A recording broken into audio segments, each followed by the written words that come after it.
Bom dia a todos. Agradeço a participação, né, quem está aí nos assistindo. Que a gente pode começar. Eu vou apresentar o Tiago, que é o nosso palestrante. Então, lembrando que hoje a gente começa, né, o nosso ciclo de palestras do grupo de pesquisa. Então, nós vamos ter várias palestras ao longo dos meses de outubro e novembro.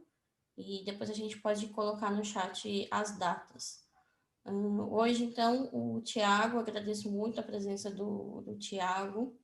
Ele está lá na Bélgica, passando frio um pouquinho, mas topou fazer essa apresentação. Então, o Tiago, ele é engenheiro ambiental e mestre em saneamento e meio ambiente e recursos hídricos. Ele é membro da equipe do NCT, das ETs sustentáveis, e doutorando em saneamento, um cotutela entre a UFMG e a Universidade de Ghent, na Bélgica. Hoje ele vai falar para a gente sobre os desafios e as perspectivas da remoção de nitrogênio em esgotos no Brasil. Então, eu passo a palavra para o Tiago. Bom, novamente, bom dia, pessoal, para vocês. É um prazer, né, uma grande honra ter recebido esse convite, né, da Luana, de vocês, para poder falar sobre esse tema. E uma grande responsabilidade, né, abrir essa série de bate-papos que estão sendo arquitetados por vocês, né. Já vi que, salvo engano, o Ayrton, né, vai ter uma fala logo na sequência. E que legal, que acho que vou fazer algumas provocações aqui, que vão dar um link interessante com a grande experiência que ele tem, né? Então, de fato, um prazer muito grande estar junto de vocês. Antes de, inclusive, compartilhar com vocês, né, o outline dessa apresentação, vou gastar aqui 30 segundinhos no máximo para poder dizer para vocês, não sei se a maioria é familiarizada, mas caso não, eu queria usar um pouquinho do tempo para poder dizer sobre o INCT Sustentáveis. Né? Trata-se de um dos... A gente tem cerca de 100 e pouquinho, se não me engano, 101, né? Se eu não estiver cometendo nenhum erro aqui, Institutos Nacionais de Ciência e Tecnologia no país, no Brasil. E o INCT Sustentáveis é um deles, é o único na área das engenharias com a temática voltada ao saneamento. E entre as propostas do Instituto, né, está a execução de pesquisas integradas entre todas as fases, desde a geração do esgoto bruto até o efetivo tratamento, né, considerando fase gasosa, fase sólida e fase líquida, que é o nosso assunto principal aqui hoje. Mas os pilares estratégicos do Instituto, eles vão para além disso, contemplando também a formação de recursos humanos, gestão, capacitação e transmissão de conhecimento. Esse é um componente muito importante da atuação do Instituto. Além das ferramentas para tomada de decisão e aspectos legais, né, o Instituto tem estado bastante envolvido em aspectos legais do nosso setor, como a revisão da resolução CONAMA 375, em Minas Gerais, a aprovação da resolução associada a reuso de água, e também, né, um grande objetivo é trabalhar com nucleação de competências, trazendo instituições, profissionais, empresas que eventualmente não estavam nessa rede inicial quando ela foi formada, né, que ela é composta, além do FMG, que cedia o Instituto, pelas universidades federais, o Ceará, Pernambuco, Rio, a USP, Federal do Mato Grosso do Sul, e além do ISAE-GV, né, no Paraná. Então, a ideia daquela nucleação de competências é contemplar, né, outras universidades, agências ambientais. A gente tem uma parceria forte com a ANA, agências reguladoras, empresas de consultorias. Bom, de fato, né, um hub que tem se constituído e com diversos braços, né, que são, na verdade, colaborativos, e essa é a grande perspectiva desse instituto. Bom, e aí, dito isso, eu gostaria de compartilhar com vocês quais são, né, os efetivos tópicos abordados nessa apresentação. Então, gostaria de começar batendo um papo com vocês acerca do atual cenário de esgotamento sanitário no Brasil, um pouco do que provavelmente todos nós que militamos nessa área de saneamento, né, já temos aí consolidado, mas falar um pouquinho dos gargalos de desafios, tentando atrelar um pouco a essa perspectiva da remoção de nitrogênio. Em seguida, mergulhar mais na remoção de nitrogênio no contexto nacional, trazendo os apelos para que, de fato, essa remoção seja implementada assim como as alternativas tecnológicas para que isso também aconteça, mas mais no sentido de bater uma fotografia do que a gente efetivamente tem hoje no Brasil, para então, na sequência, discutir as perspectivas tecnológicas associadas à remoção de nitrogênio e aí fazendo uma provocação mais às possibilidades de interações microbianas que nós podemos explorar, obviamente, né, considerando os contextos nacionais. Eu gostaria de deixar isso bem claro, né? Vai ser um prazer discutir isso com vocês, né? Acho que tem panos de fundo importantes no Brasil, né? Que acabam por direcionar uma ou outra opção tecnológica a despeito, né, das opções tecnológicas que países como a Europa têm regiões, né, como a Europa têm feito. E aí, um contexto, logo na sequência de provocações, alguns, considerando novamente os contextos nacionais, né, que está bem carregado, talvez eu pudesse ter reduzido um pouco essas provocações, mas no final das contas deixei assim para poder estimular o debate, e aí as considerações finais dessa nossa fala. Bom, então, avançando acerca do atual cenário de esgotamento sanitário no Brasil, de fato, isso, né, imagino que não seja novidade para nenhum de nós, os percentuais de atendimento, de fato, são extremamente baixos historicamente, né? Todavia, né, num levantamento recente da Agência Nacional de Águas, levantamento esse complementado esse ano, né, a Ana vem trabalhando nisso, se não me engano, desde 2015, né, eu me lembro de um congresso da ABS, uma primeira apresentação do Sérgio, da Agência Nacional de Águas, sobre isso. Então, a gente tem hoje aí no Brasil, estima-se, né, que nós temos aí cerca de 3.700 estações de tratamento de esgoto. Daqui a pouco nós vamos explorar um pouco mais esse número e para que nós possamos fazer também um elo, né, com as alternativas de remoção de nitrogênio que podem estar associadas a essas tecnologias já implantadas. Bom, ainda que se configure esse histórico déficit, né, sobretudo na infraestrutura de coleta e tratamento de esgoto no setor de saneamento, há que se ressaltar, né, esse incremento significativo do número de IETs nos recentes anos e o predomínio de estações de tratamento simplificadas, né? Esse levantamento da Agência Nacional de Águas, ele reportou aí que cerca de 37% das alternativas tecnológicas implantadas hoje no Brasil são atreladas a reatores anaeróbios do tipo UASB, os reatores UASB, e as lagoas de estabilização. Salvo engano, a tecnologia que se segue é o processo de lodos ativados. Os gargalos são nítidos, né? Ainda há carência enquanto a adesão da população ao sistema, mesmo em locais que têm infraestrutura de coleta, reforçando, né, de fato, a coleta é extremamente deficiente e aí culmina, né, numa quantidade expressiva de carga orgânica lançada nos corpos d'água receptores. As ETs existentes, né, para além desse problema que a gente tem do não tratamento, as ETs existentes, elas têm carências de projeto, construção, operação e gestão, de fato, muito importantes, por várias vezes, apesar da gente ter a infraestrutura de tratamento implementada, esses problemas de projeto, construção, operação e gestão, eles culminam em bypassar integralmente a ET, e ainda, né, nós temos um contexto, um arcabouço legal que tem começado a mudar, importantes perspectivas têm sido discutidas e têm sido implementadas a tomar a questão do lodo e do reuso que eu mencionei há pouco, né? A legislação ainda, né, não incentiva a sustentabilidade dos sistemas de esgotamento sanitário. Logo, há nítidos desafios de inovação para possibilitar a ampliação do sistema de coleta e tratamento de esgoto. Eu gostaria de discutir com vocês na perspectiva, inclusive, da remoção de nitrogênio, né? Ou seja, como que a gente enxerga, né, esse passo em relação à remoção de nitrogênio dentro desses desafios que estão postos para nós. Quais são os caminhos? E isso eu vou tentar abordar um pouco com vocês. E aí a gente tem trabalhou nos anos de 2017 e 2018 num levantamento quase paralelo com a Agência Nacional de Águas acerca do número de reatores anaeróbios implantados na região sul, centro-oeste e sudeste. Chegamos em números bastante elevados. E aí, né, hoje em dia a gente tem um levantamento bem mais completo da ANA e ressalta aquele número que eu falei anteriormente, né, dos 37%, eles estão atrelados a esses 1.300 reatores implantados em todo o país. Significa que a gente tem uma maior parte de reatores anaeróbios implantados para tratamento de esgoto no mundo.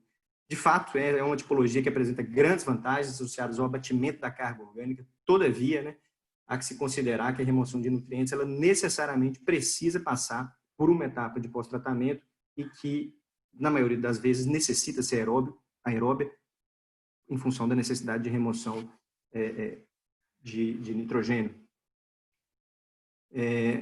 Bom, as estações convencionais que a gente tem hoje no nosso país, de fato, elas têm um projeto baseado em legislações ambientais ou seja, o projeto é integralmente voltado para o lançamento num corpo d'água receptor. E aí, aqui já está uma primeira questão em relação à remoção de nitrogênio, como a legislação não prevê, né, a CONAMA 430 não prevê a necessidade de remoção de nitrogênio, somente nas localidades em que há essa exigência, que são esparsas ao longo do Brasil, é que se verifica, de fato, a implantação de projetos que contemplem a remoção de amônia e ou nitrogênio total.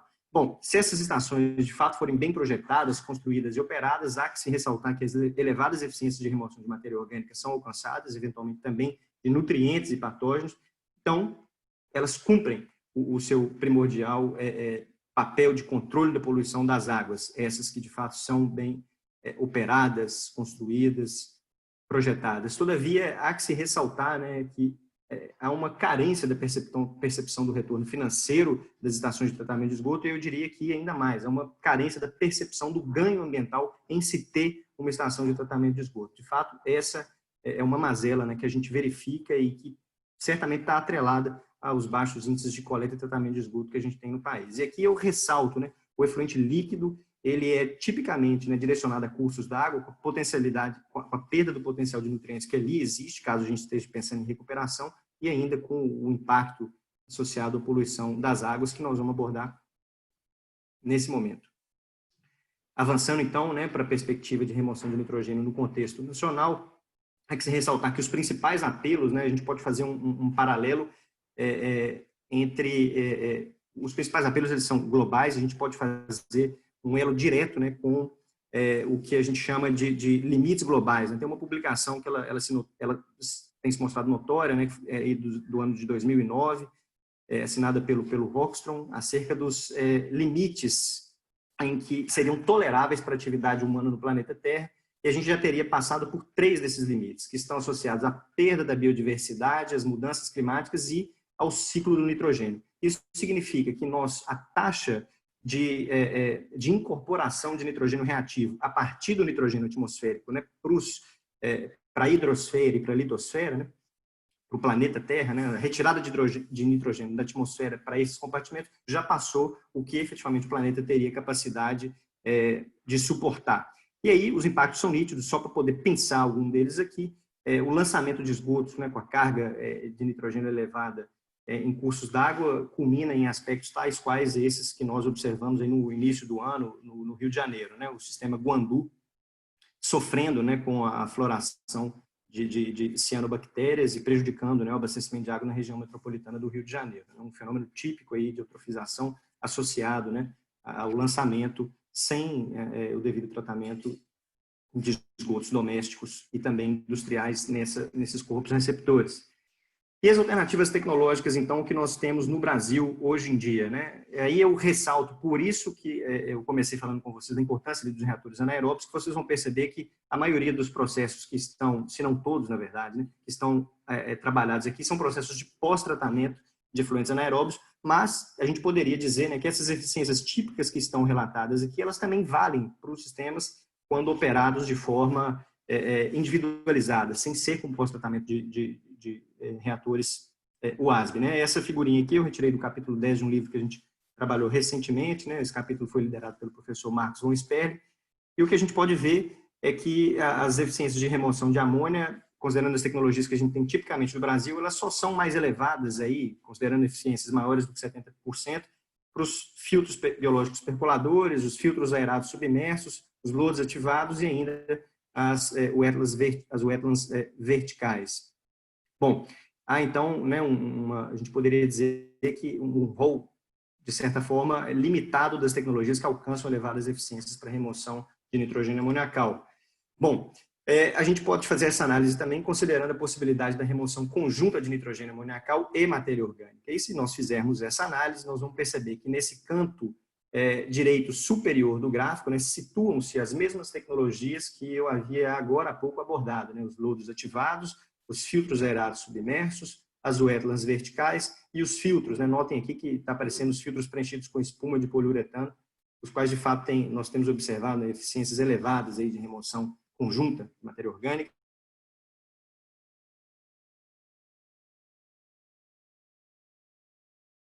Em remoções mais elevadas considerando as tecnologias que a gente tem disponível hoje no Brasil, né?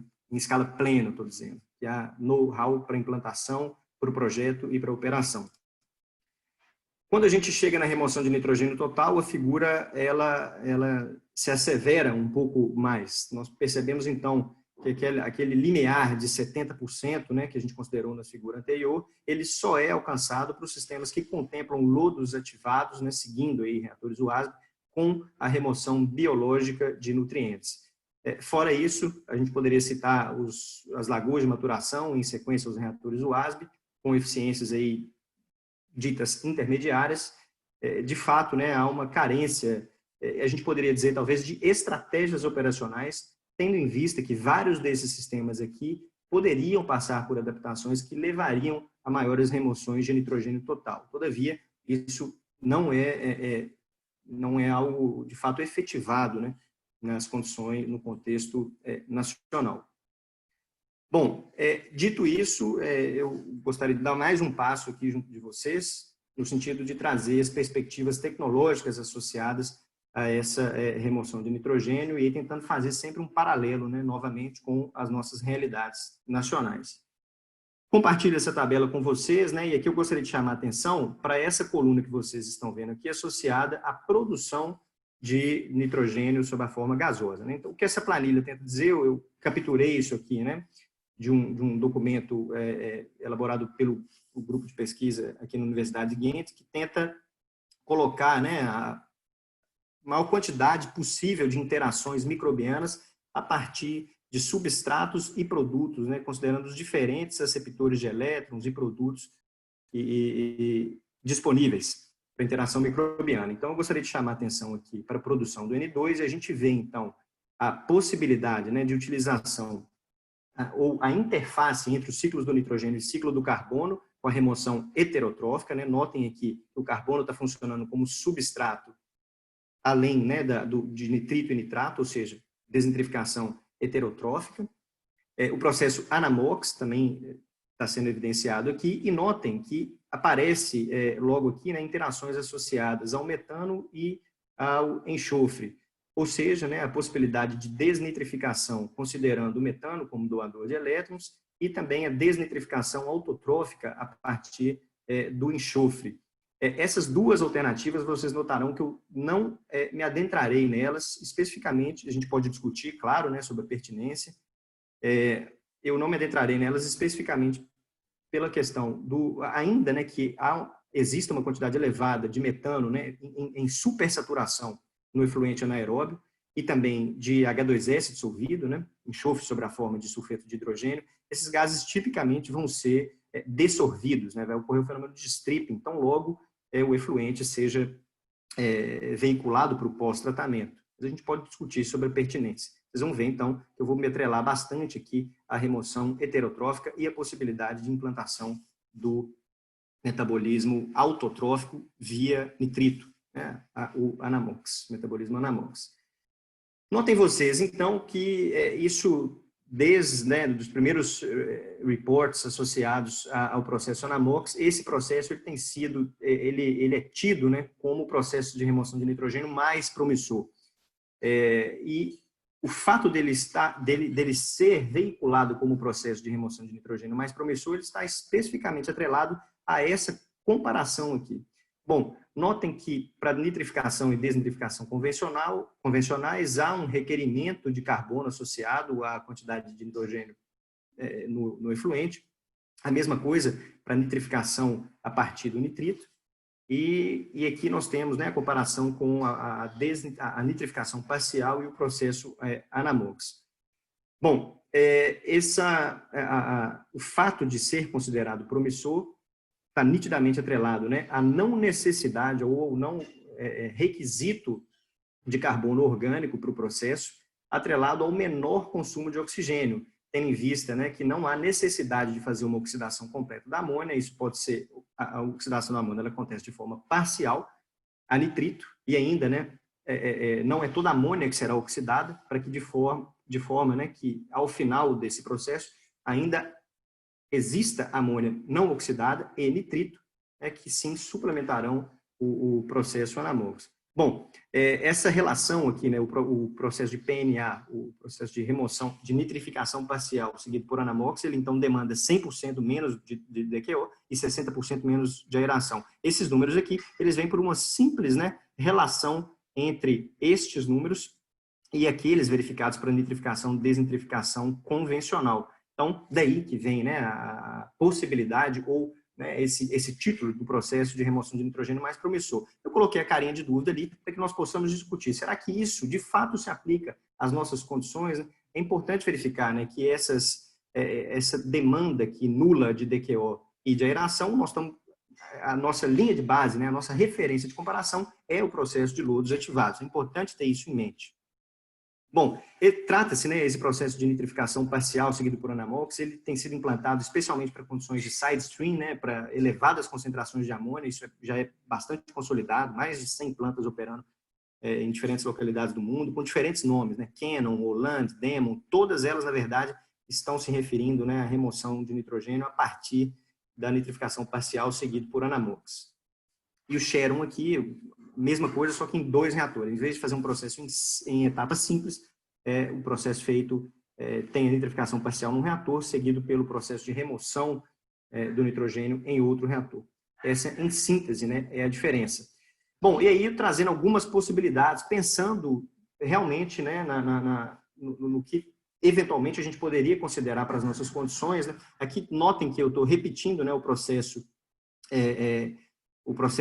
anamox a partir da nitrificação parcial, né, os mesmos números que vocês estavam vendo anteriormente. Né, aqui é importante, a gente precisa, né, ter o washout de NOB do sistema. Né, ou seja, as bactérias, né, que fazem a oxidação do nitrito, de fato, elas precisam ser lavadas do sistema para que a nitrificação não ocorra até completa, né, até nitrato.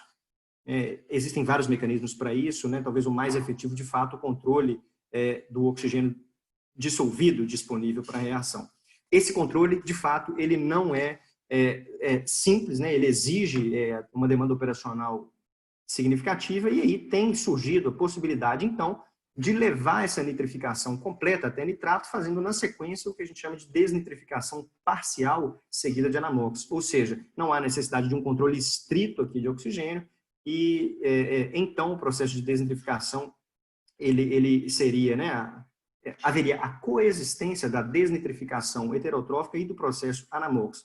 A partir do momento que a desnitrificação, né, ela reduz o nitrato a nitrito, e o processo anamox, então, se vale desse nitrito e da amônia não oxidada para, então, levar a nitrogênio gasoso. Aqui há ainda, né, notem, isso aqui também é referente, né, são números que vêm da literatura a partir de cálculos teóricos, né, da estequiometria dessas relações comparativamente ao que acontece no processo de lodos ativados. Notem que aqui a gente ainda tem economia em termos de oxigênio a ser fornecido para o meio líquido e ainda a não necessidade, né, da quantidade de carbono completa, caso nós estivéssemos indo para a rota convencional de nitrificação, desnitrificação.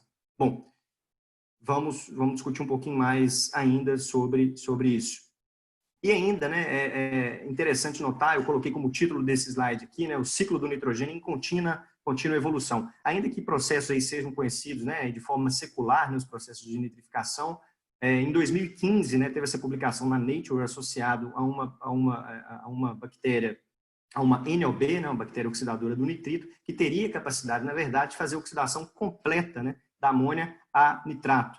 Isso termodinamicamente tinha sido teorizado, né, seria favorável esse processo em termos de liberação de energia por um micro-organismo, então ele foi identificado, né, a partir dessas ferramentas mais recentes de biologia molecular. E interessante, né, se a gente vê publicações recentes aí, como essa aqui do grupo do Tom Kurtz, da Universidade de Newcastle, na Inglaterra, né, o pessoal tem conseguido identificar a presença desses micro-organismos com uma parcela importante associada à nitrificação em sistemas, considerando baixas concentrações de oxigênio dissolvido, baixas relações carbono-nitrogênio e elevada idade do lodo. Interessante que essas aqui seriam condições totalmente passíveis de serem aplicadas em reatores, em sistemas de pós-tratamento de reatores UASB. Por isso que eu estou fazendo aqui essa chamada de atenção. Né? Isso, de fato, é algo bastante recente, né? Experiências ainda em escala piloto, laboratorial. Bom, e aí gostaria de compartilhar um pouco com vocês, considerando esse panorama, né, aí das alternativas tecnológicas, interações microbianas, o que nós temos feito no UFMG. E aí, ao falar do UFMG, eu estou falando aqui especificamente da pesquisa em que eu estou mais envolvido, né, que são os reatores, são os filtros biológicos percoladores preenchidos com espuma de poliuretano, pós-reatores WASB. Há importantes linhas que outros colegas têm avançado, né, o professor Marcos Moisperli tem orientado sistemas de wetland vertical com leito parcialmente submerso para estimular a desnitrificação após a etapa de nitrificação completa. Há ainda pesquisas que estão tentando fazer zonas mistas em reatores anaeróbios, né? A minha colega Larisa tem trabalhado nessa linha, né? Acho que é um pouco, talvez, até próximo do que o Theo, salvo engano, também tem trazido. E essa pesquisa com os filtros em espuma, também bem atrelada, né, a linha que a Luana tem seguido, né, a gente tem pensado, na verdade, temos colaborado bastante em relação a isso. Uma das rotas que a gente, de fato, acredita que, para as nossas condições, ainda vale a pena investir é a desnitrificação a partir da nitrificação completa, né, desnitrificação convencional, tendo em vista a possibilidade de recirculação do efluente desses filtros, né. É um efluente que a nitrificação ocorre aqui de forma robusta, né. A gente tem nitrato, então, saindo desses filtros e temos matéria orgânica residual do efluente do reator anaeróbico, ou seja, há nitidamente um potencial para desenvolver esse metabolismo de desnitrificação convencional. E ainda, já tem algumas pesquisas publicadas nisso pelo pessoal pelo pessoal da Holanda, né, se não me engano, Luana, inclusive, fez parte desse grupo, trabalhando com a possibilidade de reduzir a taxa de transferência de oxigênio para os filtros, no sentido de estimular a nitrificação parcial. Interessante que, por mais que, de fato, em filtros biológicos percoladores, o controle do fornecimento de oxigênio seja, de fato, desafiador, né, porque nós estamos aí controlando o processo de convecção natural, o qual tem a sua força principal, né, o driving force, associado às diferenças de temperatura do líquido para a temperatura da atmosfera. Então, ou seja, a gente, de fato, fica dependente das condições ambientais, ainda que isso ocorra, resultados preliminares que a gente tem obtido a partir de modelagem matemática têm demonstrado, né, que o processo de remoção autotrófica de nitrogênio via Anamox, ele, no longo termo, ele é predominante em relação ao processo de nitrificação, desnitrificação convencional. São ainda resultados preliminares, mas que trazem perspectivas muito interessantes para esse tipo de sistema. Bom, dito isso, eu vou avançar aqui na parte das provocações, talvez vou passar um pouquinho mais rápido, estou de olho aqui no tempo, já estou com quase 24 minutos, né? Bom, e aqui fica o campo aberto, né? De fato, eu estou, eventualmente, me atrevendo por ir em inúmeros pontos aqui polêmicos, mas vamos adiante. A gente está discutindo sobre ETs convencionais, cujo foco é o padrão de lançamento, né? Ou seja, a gente tem dimensionado estações de tratamento assim, né, ao longo dos últimos 100 anos, se a gente considerar a perspectiva, né, de fato global, e nós estamos nessa discussão para pensar, né, em estações de tratamento com foco na economia circular, de forma que, por exemplo, o líquido ele não mais seja direcionado para o corpo receptor único exclusivamente, mas se pense em possibilidades de recuperação de recursos, né, se enxergue de fato o líquido tratado como um recurso hídrico, e aí não é objeto da nossa fala aqui hoje, né, também a fase sólida e a fase gasosa, com a possibilidade de fertilizante, né, diretamente na agricultura, ou de energia térmica e elétrica, são assuntos que eu não vou abordar aqui hoje, né, não faz parte do escopo, vamos nos ater aqui à questão do líquido. E para isso, né, eu gostaria de trazer essa perspectiva. Quando a gente pensa em estações de tratamento descentralizadas, provavelmente a gente pode dizer que a maioria dos municípios brasileiros, né, eles têm aí populações inferiores a 10 mil habitantes, então certamente são entes de pequeno porte. Então, será que essas estações de tratamento elas não poderiam, né, se valer das grandes áreas que certamente estão disponíveis nesses municípios, para que a gente não necessariamente precise ir para sistemas que demandam know-how operacional, demandam controle, demandam mão de obra especializada? Bom, vou voltar nesse ponto daqui a pouquinho ainda mais. E uma estação de grande porte, aí sim, a estação de grande porte, né, dentro desse contexto, sendo vista, né, como vamos dizer, uma indústria, com a possibilidade de recuperação de recursos a partir das diversas fases. E aí, sim, né, aqui a gente está falando de estações certamente centralizadas em que processos mais robustos de remoção de nitrogênio, como, por exemplo, né, o processo, pensando, né, nas possibilidades que a gente dialogou agora há pouco, nos processos de nitrificação, desnitrificação convencional e remoção parcial da amônia seguido por anabol, que seriam, de fato, desejáveis. E aí, de novo, ainda aqui na perspectiva atrelada ao início dessa fala aqui das provocações, pensando não necessariamente, né, na remoção, mas sim na recuperação, eu trago aqui, né, uma lâmina, aqui, um slide que foi apresentado por um pesquisador, o Siegfried Leiming, da Universidade de Antuérpia, durante uma conferência. Não sei se algum de vocês teve a oportunidade de participar, foi uma conferência online. E aí eu capturei essa lâmina aqui, que ele fez uma provocação sobre a possibilidade do reuso indireto do nitrogênio, né? Ou seja, em síntese, nós gastamos, né? Óbvio que esses números aqui eles estão atrelados à realidade europeia, mas eles são importantes como elemento de reflexão, né? Nós, de fato, gastamos uma elevada quantidade de recurso para poder sintetizar o nitrogênio para aplicação na agricultura, né? E gastamos, em contrapartida, uma elevada quantidade de recursos para poder fazer os processos de nitrificação e desnitrificação. Isso, por sua vez, está atrelado, né, a um elevado consumo energético para que nós obtenhamos, né, esse nitrogênio reativo, o que vale também para a sua remoção. E, por sua vez, isso está atrelado, né, a uma importante pegada de carbono. Tanto, né, os processos de síntese desse nitrogênio, quanto os processos de remoção, né? Aqui a referência, né, nitrificação, desnitrificação convencional, e acrescido ainda das possibilidades de emissão de dióxido de nitrogênio. Vou mencionar sobre isso daqui a pouquinho.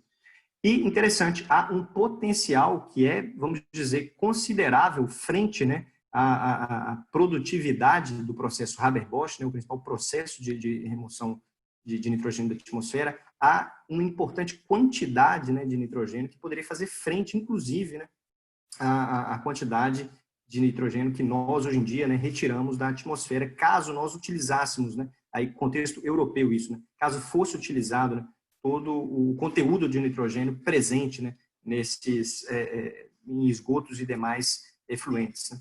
Bom, isso aqui é para poder fazer essa provocação em relação, né, à dualidade da remoção versus recuperação. É um importante diálogo que eu acredito, né, nós que militamos nessa área, temos que nos prontificar a debater. Bom, e aí eu trago isso novamente, né, para a realidade brasileira. O nosso contexto ele é um tanto quanto diferente do contexto dos países desenvolvidos, em que, nitidamente, né, isso aqui é de fato recente, né, capturando de novo aqui de uma publicação do professor Marcos, os custos de implantação, por mais que essa lógica que não pareça ser uma lógica sustentável, de fato não é, né, ainda os custos de implantação são um grande driver para a seleção das alternativas tecnológicas do nosso país. E é importante citar aqui, né, que a sustentabilidade da estação, leia-se sustentabilidade aqui, né, mais no sentido de capacidade operacional, ainda de fato é muito importante. Ou seja, as alternativas tecnológicas a serem desenvolvidas, elas necessariamente têm que levar isso aqui em consideração, ou de outra forma, de fato, elas não chegaram nem a cair em desuso, porque terão dificuldades enormes de implantação. Bom, e aí, movendo então, né, já mais para o final dessas provocações que eu estou trazendo aqui para vocês, né, há que se pensar também na emissão do dióxido de nitrogênio, do óxido nitroso.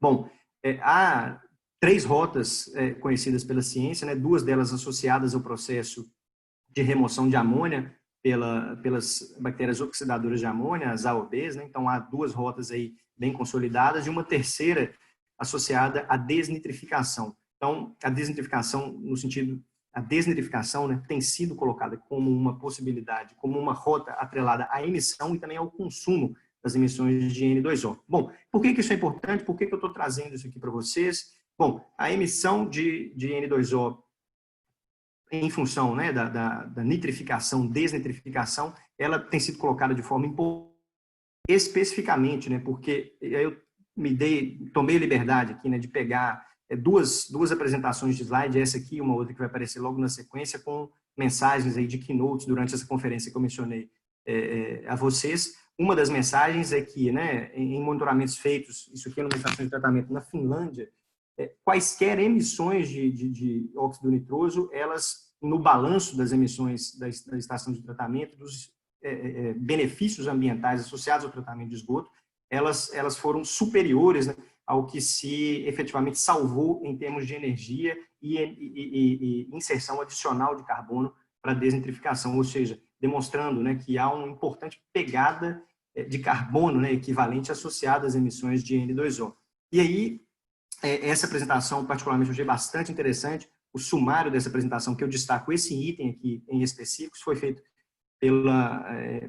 por uma das pessoas aí que está atrelado ao Ministério do Meio Ambiente da Finlândia. Eles fizeram uma modelagem super interessante a respeito das emissões de N2O, e o que talvez mais importante ressaltar é que, para que de fato nós consigamos controlar as mudanças climáticas, na verdade, nos níveis em que nós já estamos observando hoje, né? Ou seja, não asseverar as mudanças climáticas, nós precisaríamos de zerar, né, as emissões de CO2 e zerar as emissões de CO2 e de dióxido de nitroso. E, no mínimo, estabilizar as emissões de metano. Então, daí a importância de se, de fato, discutir emissões de dióxido nitroso atreladas ao saneamento.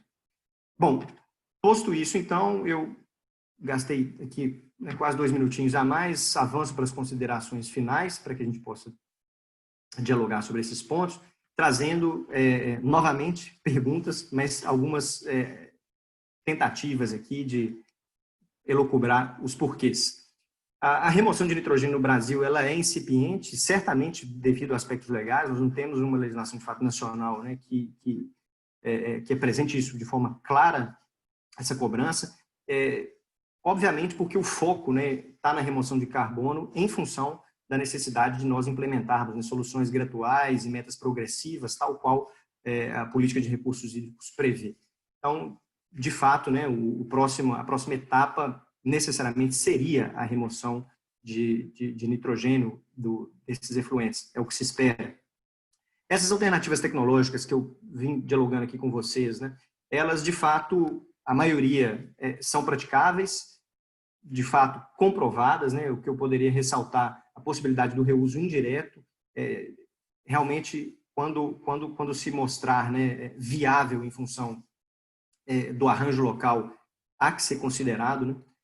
A remoção convencional de nitrogênio para nós, considerando nitrificação, desnitrificação heterotrófica, eu acredito, né, isso é um posicionamento pessoal, né, nós, em termos de Brasil, temos uma menor preocupação com o consumo de oxigênio dissolvido em vista do carbono ter sido removido especificamente, né, em reatores anaeróbios, a principal tecnologia implantada no país, ou seja, quando a gente está falando de efluentes anaeróbios, né, essa é uma preocupação menor, ou seja, a gente poderia continuar pensando na remoção convencional de nitrogênio e ainda, né, esse carbono orgânico desses reatores anaeróbios, ele tem baixa biodegradabilidade, o que nos faria pensar em que a nitrificação parcial seguida do processo Anamox também seria bastante interessante, né? Ou seja, a relação carbono-nitrogênio desses efluentes anaeróbios efetivamente é baixa, o que faria, né, ou o que possibilitaria ter processos de remoção autotróficos de nitrogênio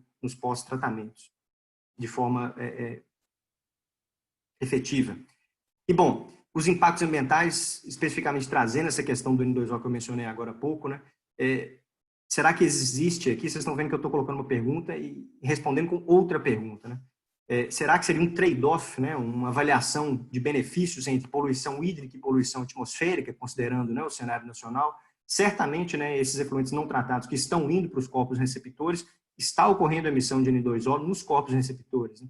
Então, certamente nós vamos passar por uma etapa, né, em que, se a remoção de nitrogênio for criticada em função, né, da poluição atmosférica, a gente tem que estar preparado para poder, né, fazer frente, né, a essas argumentações em função da realidade nacional, né? Ou seja, poluição hídrica, de fato, ainda é uma grande preocupação para nós no Brasil.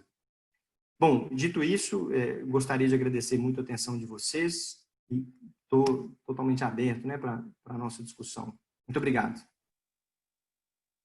Obrigada, Thiago. Acho que foi super interessante a sua apresentação. Você falou pontos importantes. Agora acho que está melhor, né, a minha fala. Acho que você comentou sobre as rotas e as tecnologias, né? Comparou também, né, a questão dos chamados países desenvolvidos e desenvolvidos, mostrando realmente quais são as preocupações. Acho que isso é muito interessante até para a gente conseguir entender esse contexto. Achei muito legal o que você comentou lá da ET Park, ET Indústria. Acho que isso é algo bem inovador. Então, eu vou abrir aqui as perguntas, se alguém quiser colocar no chat. A Dani também, se tiver alguma. A Daniela, ela é Portela, nossa mediadora aqui hoje. Se você quiser abrir o microfone. Olá. Eu vou começar com uma pergunta. Você comentou isso, então, só para a gente ter essa ideia. Você acredita, então, que as ETs que a gente tem hoje, a gente consegue adaptá-las para remoção de nitrogênio? Ou precisa realmente dar uma new version, assim, um upgrade muito grande em cada ET que a gente tem hoje? Partir da terra rasa, né, Luana? Desconsiderar as alternativas tecnológicas que a gente tem. Não, eu de fato acredito que a gente está literalmente, né? Literalmente não, mas eu acredito que a gente está com a faca e o queijo na mão, né? Em relação à possibilidade de remoção de nitrogênio, né? Se a gente pegar aqueles dois números principais ali das alternativas tecnológicas que a gente tem no Brasil, né? Os reatores anaeróbicos são seguidos depois pelas lagoas de estabilização, que por sua vez, né? Tem a possibilidade de ter remoções elevadas de nitrogênio no sistema, elevadas aí, né, da ordem de 60%, 70%. Então, eu de fato, né, acredito que não é a questão da gente partir do zero, né? A gente tem condição, né, de converter especificamente os sistemas que a gente tem hoje em dia, né, para sistemas que tenham elevada remoção de nitrogênio. E para isso, né, talvez a gente precise. Vocês notaram, né, eu não avancei ali por configurações de reatores, configurações operacionais. Né? Acho que, de fato, talvez a gente precisava ter consolidado. Né? Acredito que tem muita informação já desenvolvida, né, talvez de forma esparsa. Né? São as condições que efetivamente necessitam ser implementadas, né, para a remoção de nitrogênio. Processo de lodos ativados, isso assim, é muito. Diria claro, né, o processo de remoção biológica de nutrientes em lodos ativados, mas isso precisa ficar mais claro, né, para as possibilidades de pós-tratamento de efluentes anaeróbios, considerando esse parque enorme que nós temos no Brasil e a perspectiva de ampliação. Né? Certamente os estudos de alternativa locacional, os estudos de concepção de estação de tratamento, eles considerarão, né, o processo anaeróbio como uma primeira etapa de tratamento. Então, ter consolidado, né, essa perspectiva, né, de remoção para esse tipo de efluente é importante e eu, sinceramente, acredito que nós já temos os elementos para isso, para remoção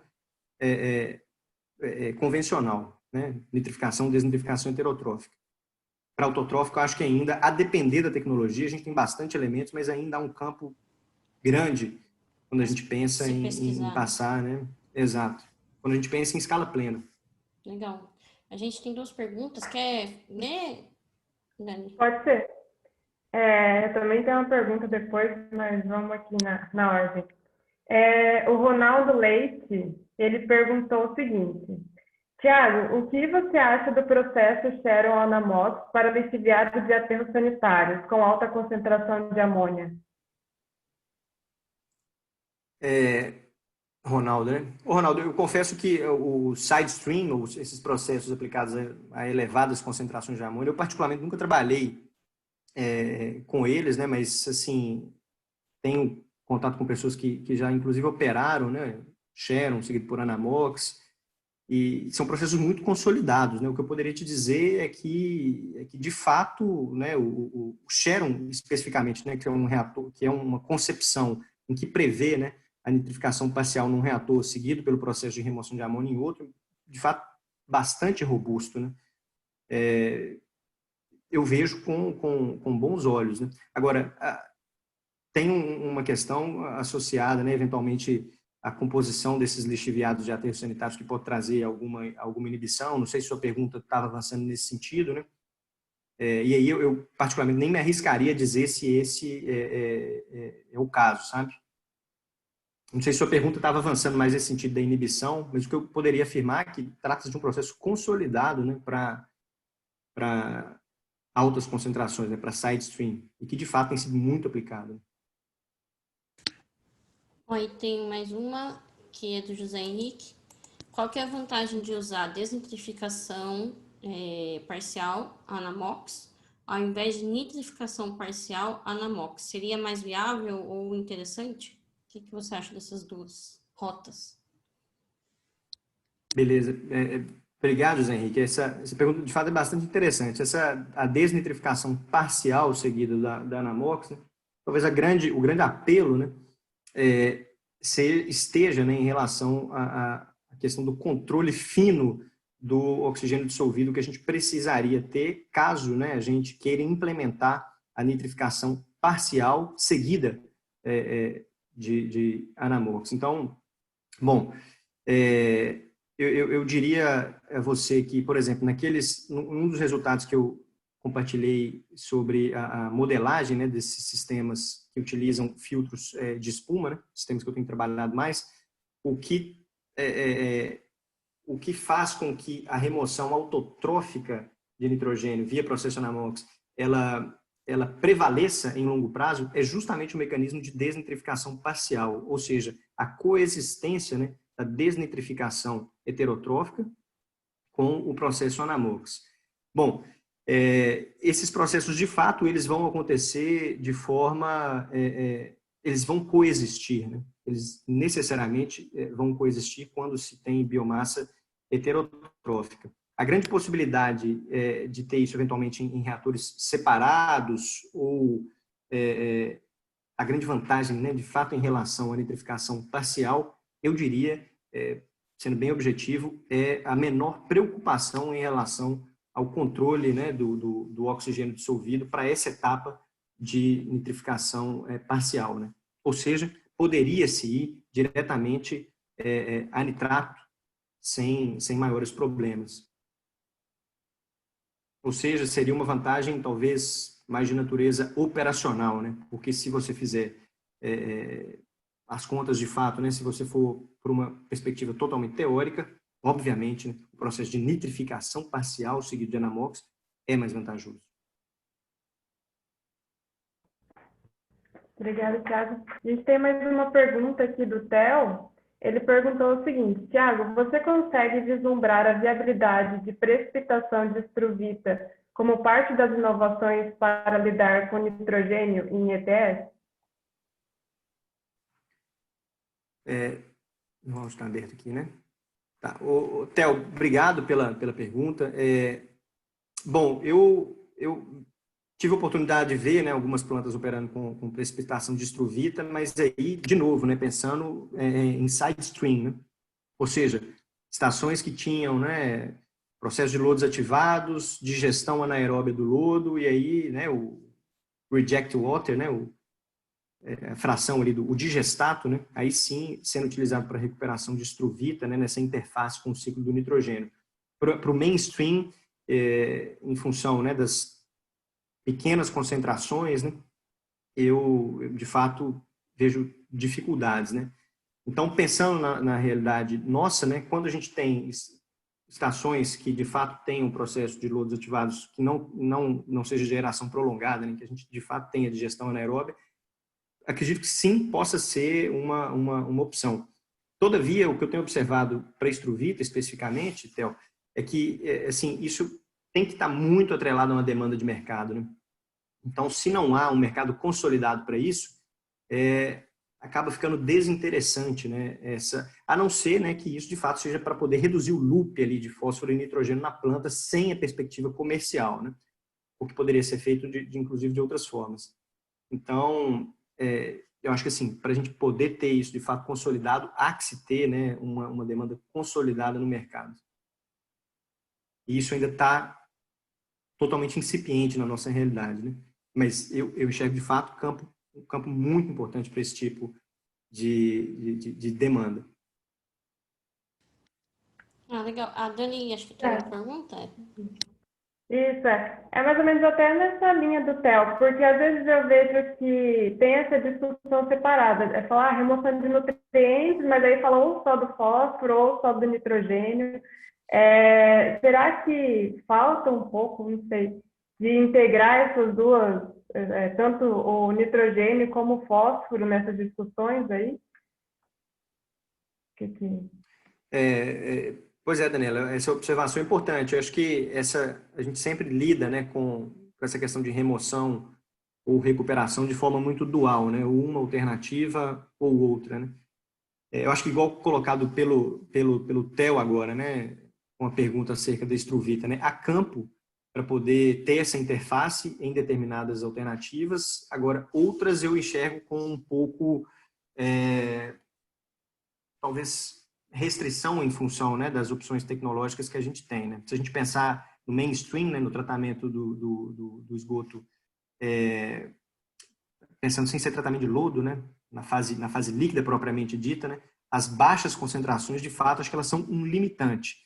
E aí eu diria que talvez a melhor forma de integração, né, do ciclo, nitrogênio, fósforo, seja novamente a questão do reuso indireto, né? Ou seja, a utilização do efluente minimamente tratado, né, pensando aí na remoção, eventualmente, de alguma quantidade de matéria orgânica e, além de, sobretudo, né, patógenos, né, esse efluente ele poderia ser utilizado para fins agrícolas distintos, silvicultura, né, irrigação de culturas não consumidas, ingeridas cruas. Então, aí sim, acho que é uma possibilidade muito importante de integração de ciclo, que está atrelado um pouco àquela provocação que eu fiz ali para vocês, né, com aquela apresentação do Vlaeminck, né, com o reuso indireto de nitrogênio.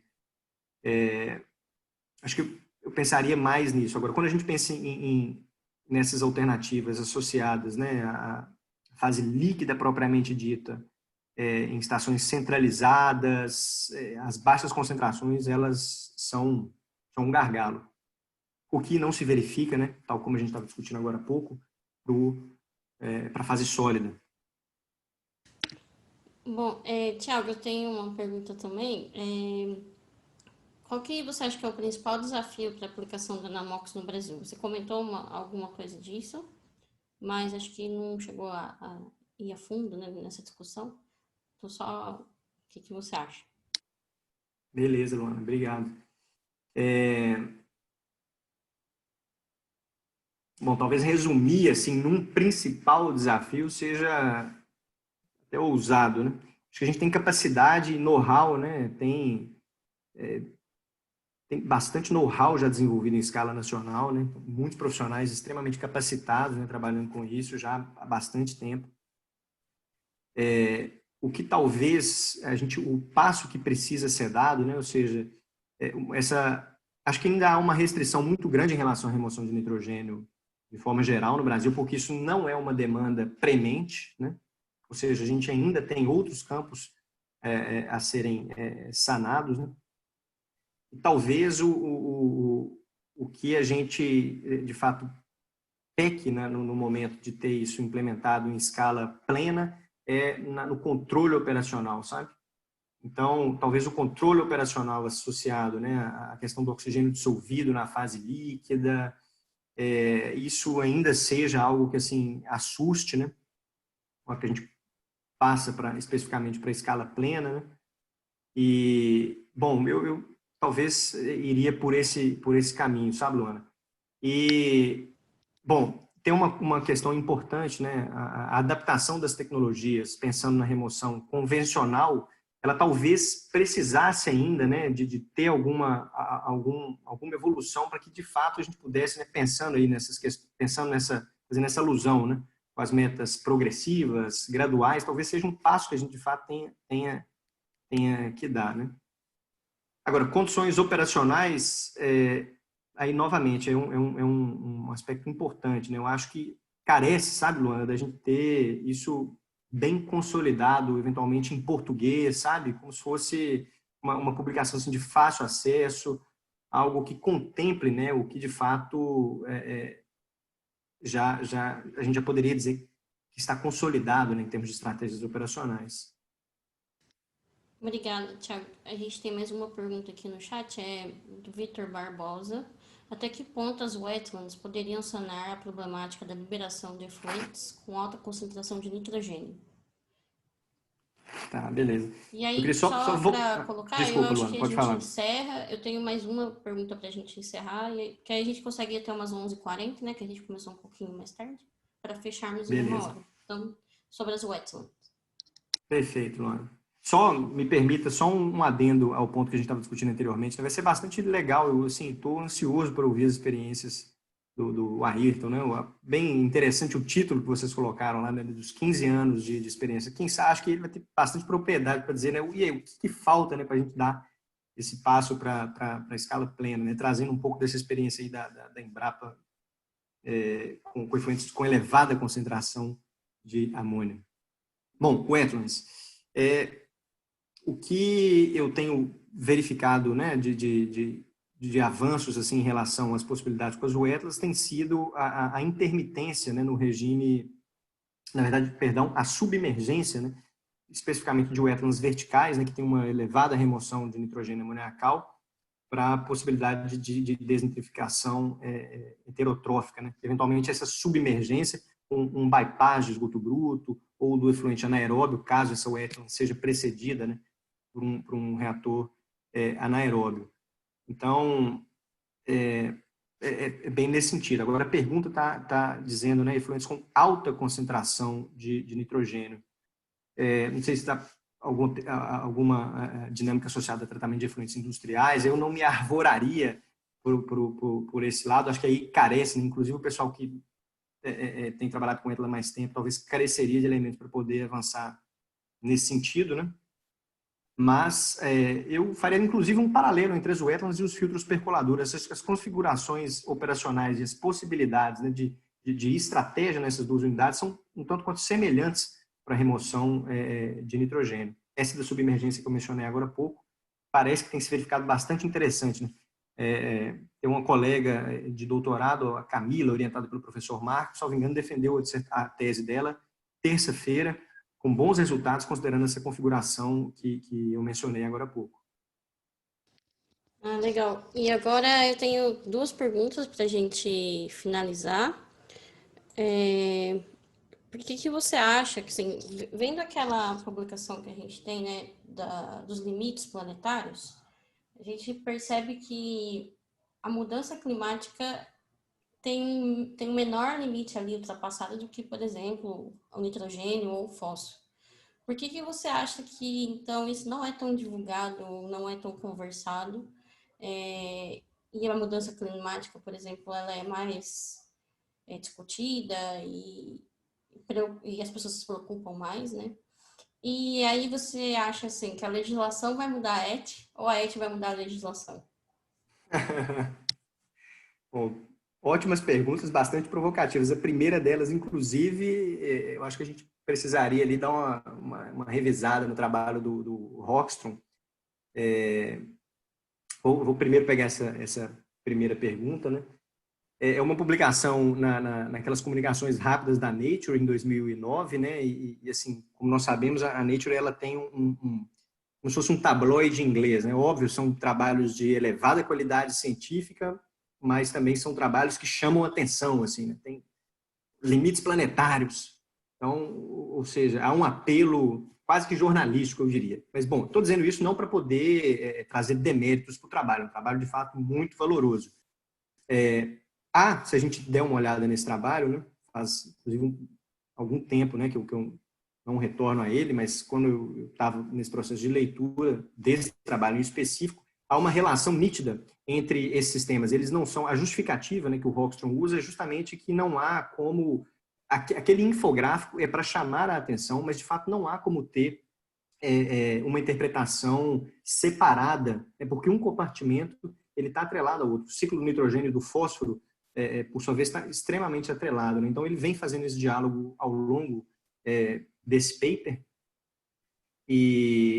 Por exemplo, o ciclo do nitrogênio também está extremamente atrelado, né, à possibilidade das mudanças climáticas em função, né, do elevado forçamento radioativo do óxido nitroso. Então, há uma inter-relação nítida, né, entre aqueles compartimentos que estão naquele infográfico. Essa leitura ela não deve ser feita de forma separada, né?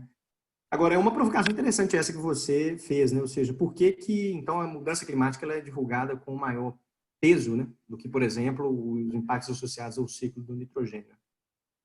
Objetivamente, eu responderia, tal qual a linha que eu segui aqui, né, que não tem como ser avaliado separadamente. Agora, em termos, né, globais de comunicação com o público, eu acredito que o apelo em se falar, né, de mudança climática seja muito mais fácil, né, o approach, né, a transmissão da mensagem, do que necessariamente falar em ciclo do nitrogênio. Você acha que as nossas pesquisas talvez poderiam ser, por nós mesmos, mais divulgadas, assim, em termos de divulgação científica para a sociedade? Talvez a gente possa Tá, eu vou colocar. E só assim, responder. eu me incluo também. Tá, beleza, beleza, beleza. Eu vou responder essa pergunta. Antes eu vou endereçar aquela, voltar naquela que você fez, né? A questão das ETs, se as ETs puxarão a legislação ou a legislação puxará as ETs, né? Eu acredito que é uma via de mão dupla, né? Por exemplo, na questão do lodo, que recentemente foi revisada, né, esse ano, e no reuso de água também no estado de Minas Gerais, o reuso em específico foi muito de uma demanda da indústria, né, por novas fontes de água. E do setor de saneamento também, com a possibilidade, né, de auferir recursos com a venda do efluente. Então, isso acabou atrelado à mudança da legislação. Eu acho que não tem como ser, de fato, não são coisas, né, na perspectiva daquilo que a gente estava discutindo para os limites globais, também não são coisas totalmente distintas, né? Mas eu acho que assim, essas pressão por soluções de mercado, ela tende a acelerar sobremaneira, né? É assim que aconteceu, por exemplo, na Inglaterra, né? Recuperação de fósforo para a agricultura, isso veio muito de uma demanda de mercado. E aí isso acabou por criar, né, o amparo legal necessário. E Bom, sobre a comunicação, Luana, de fato, eu acho que é uma coisa que a gente deve pensar muito, né? O INCT tem se proposto, sim. tem essa proposta, né, de fazer essas comunicações de forma mais acessível, por meio de notas técnicas, né? Não só visando aí publicações em periódicos, né, que são de difícil acesso pela população como um todo. Acho que é um papel que a comunidade acadêmica, de fato, deve abraçar, sabe? Eu acho que o INCT ele faz um grande trabalho, um trabalho bem bacana quanto a isso, sim, com certeza.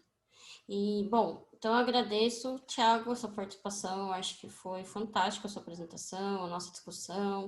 O pessoal também participou aqui no chat. Agradeço a Daniela por ajudar aí, né, fazer a âncora. O Ricardo, que está por trás, auxiliando na nossa divulgação, na nossa organização. E aí, até como o Thiago comentou, na semana que vem a gente vai ter o professor Ayrton, da Embrapa de Santa Catarina, na quarta-feira. Acho que é às 5 da tarde. Então, tem lá no mesmo link da inscrição do Thiago, para quem quiser participar. Nós vamos falar sobre a Anamox, os 15 anos da experiência do professor. Acho que vai ser bem bacana também. Então, de novo, obrigada, Thiago. E a gente se fala. Beleza, bacana, Luana. Obrigado a vocês todos que estavam na organização, Daniela, Ricardo, que você citou, e o pessoal que esteve conosco aqui. Muito obrigado pelas interações Até e mais. pela oportunidade. Tchau, tchau. Tchau, obrigada.